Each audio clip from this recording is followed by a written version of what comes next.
My goal for combat was to make it as simple as possible. So we're going to talk about the weapons prefab here, and I will talk about combat in a separate clip.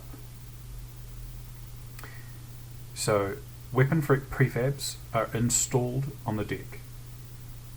If there's an emergency, it can take up to 1d4 turns to get the crew set up to be able to start firing. Weapons fire by type. So a ship with only piercing weapons will only make a single attack roll.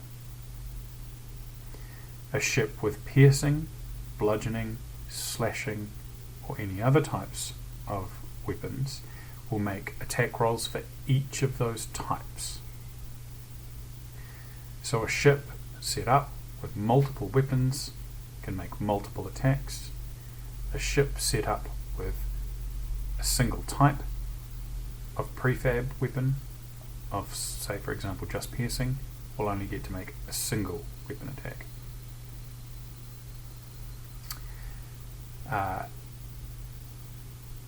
Each extra weapon adds a +1 to the attack roll, except for energy weapons.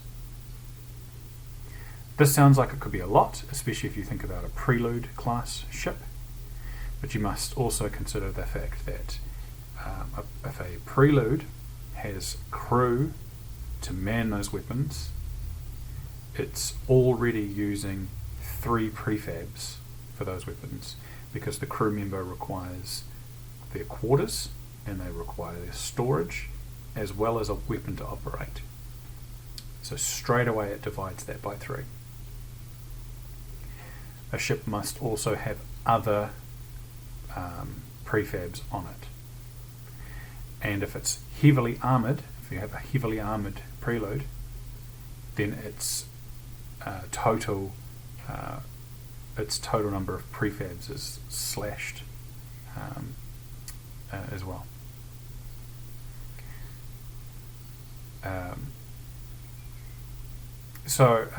Additionally, energy weapons require tactical.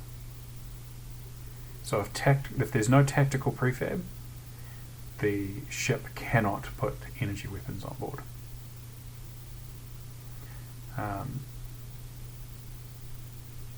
Every weapon attack does 1d4 damage.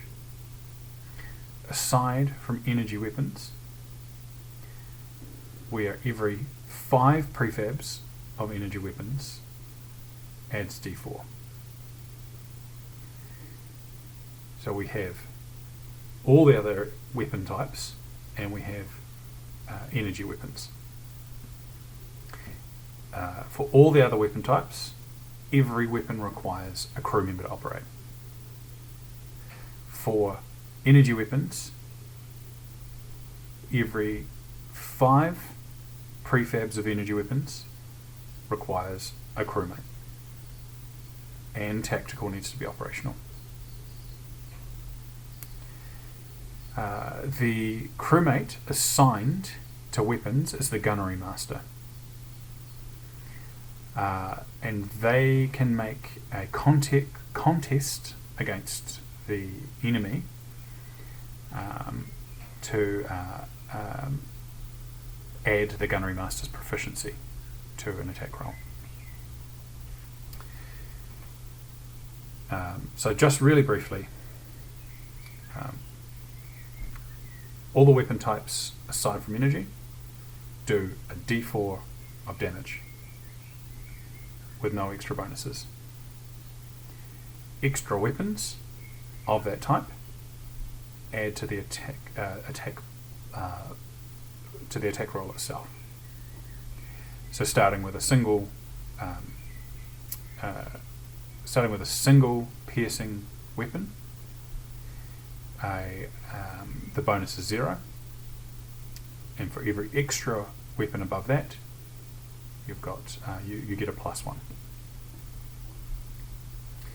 With energy weapons again, you start out with 5 crew members, you start out with 5 prefabs of energy weapon, you have a D4. Every extra 5 from there on, you need an extra crew member, and it does an extra D4 damage.